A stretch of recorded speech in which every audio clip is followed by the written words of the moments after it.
What up, y'all? So today we're gonna be talking about how the election was doomed to fail from the beginning. And what I mean by that is that we didn't have good candidates at all. You know what I mean? Like Trump over here on the right, brainwashing people, and I honestly never liked Kamala from the beginning. And I thought it was really sketchy that she dropped out of, or that Biden dropped out halfway through the election, like only leaving an option for Kamala. I think that was kind of, there's some puppeteering going on in the background. You know what I mean? I am using the Fennec again because I am too lazy to make a new thumbnail template. Let's be honest, guys. I'm just gonna use the same one, and I know this one's red. I'm still gonna keep the same shit. But yeah. Anyways, I don't. Yeah, I don't agree with a lot of Trump's things. I do kind of like the tariff tax that it's gonna make us pay a lot more for basic stuff and groceries, which is obviously not good. But I think in the long run, it's gonna help our country. But obviously, that is not the only thing that he is trying to get done, and I don't think that's gonna outweigh any of the other policies that he has. But I also don't think Kamala is a great candidate. She has a very terrible track record of jailing people because she likes prison slave labor, and that's not a joke. She has said that she needs more prison labor to keep the prisons populated, so she jails people for basic marijuana possession, and not enough to be cause for intention to sell. You know what I mean? Like they don't have enough to be selling that shit.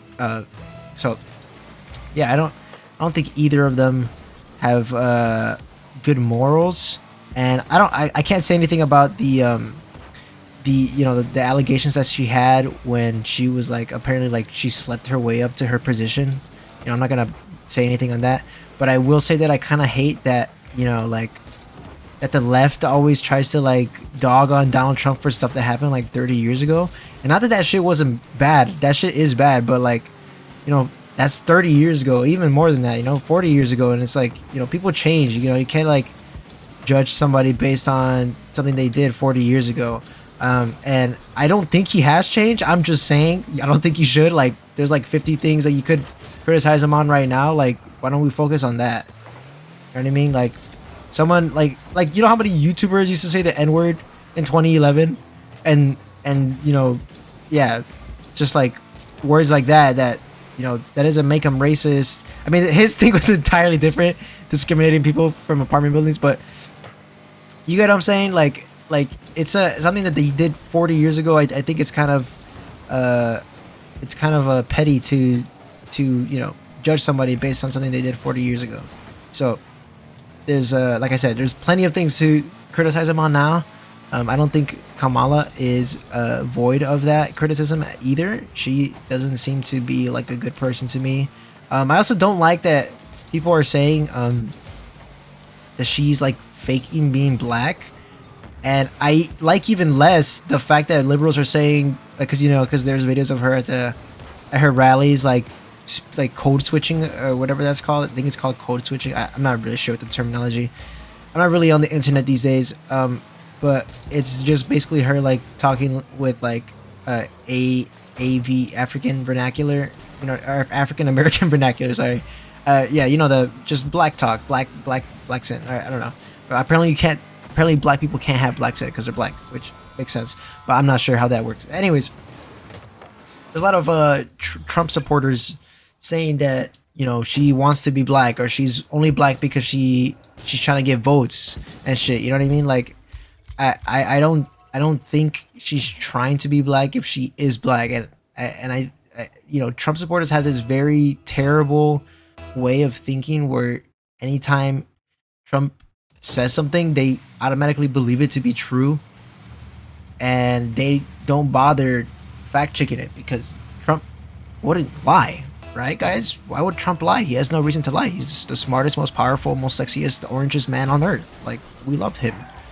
So like stuff like that, I don't understand why they believe all that shit. And same thing with liberals. I feel like they think because they're more morally correct than most Republicans that anything they go and ahead with is correct, and they go ahead and think that any Democrat is a good person, which I don't think is necessarily always true. And I don't think Republicans are all terrible people, but I also don't think that a lot of them are as morally correct as Democrats. So it's like one of those things that it's like, you can't really pick and choose, but at the same time, like, you gotta be picking and choosing because at the end of the day, these are the only two people we have. Like, why? Why are these the only two people that we have on here?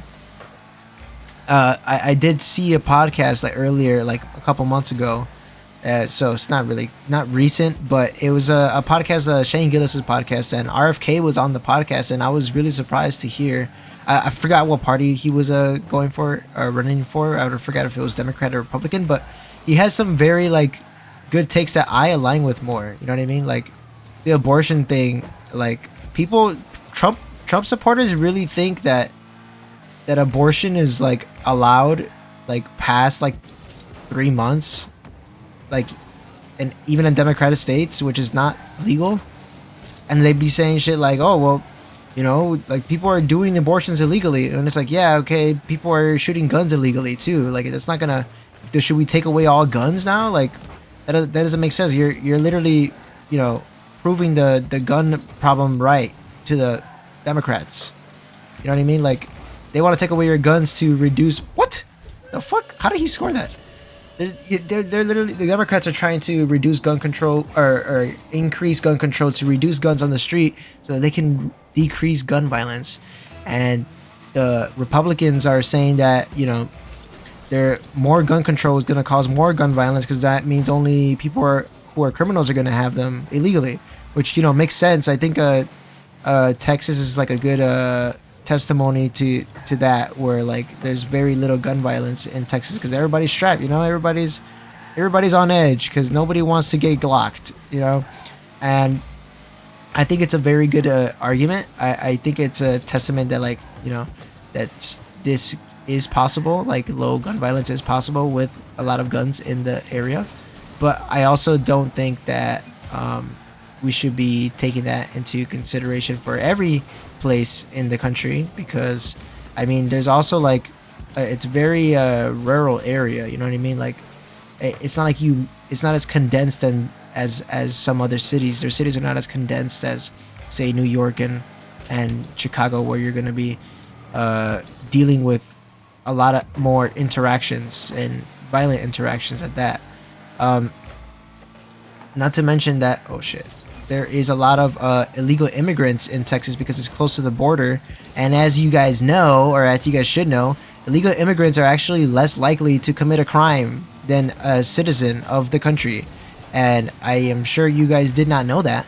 But yeah, I think you guys need to figure that shit out, because immigrants are not out here illegally trying to stay in the country and also committing crimes. Like, they'd be deported, fucking dumbheads.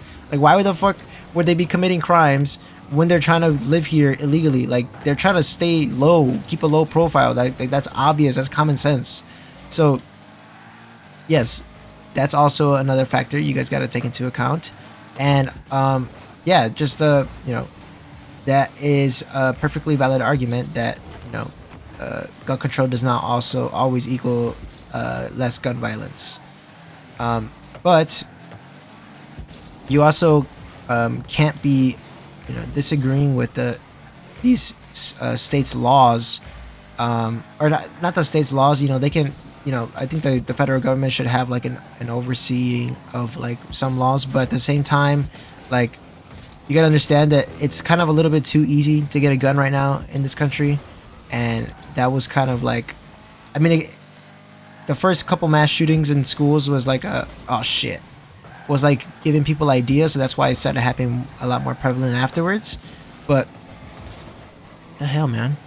But like, it's very easy to acquire weapons, and I think that needs to stop. Like, we need to have like a monthly, like a couple month log process, like they have in, I think it's in Austria, or in a lot of countries in Europe. They'll literally, like, you can't impulse buy a gun.